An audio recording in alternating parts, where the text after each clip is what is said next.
ka na kuan ka itong magahapon ka. Ay, wala pa din ang mga. Ay, sorry.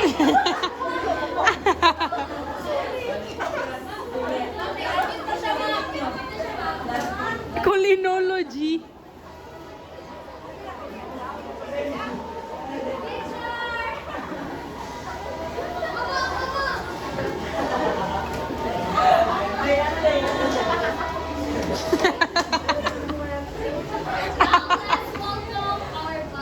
Hindi.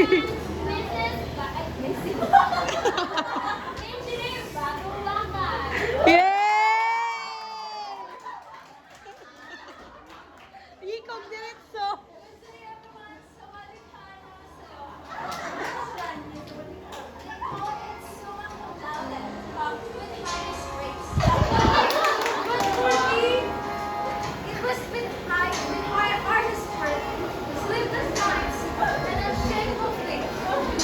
This journey taught me that excellence is about being perfect.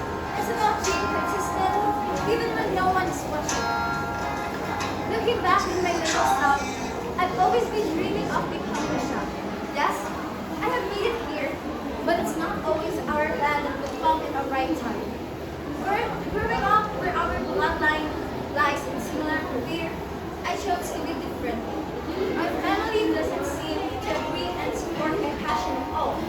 They insisted me to pursue civil engineering, and deep down, I thought I will never be able to achieve what I want in life. I followed them, accepted what they want to happen in me, and moved on. But a part of me said, chase that course, like, come on. Why won't you? It's not late yet. Believe in yourself.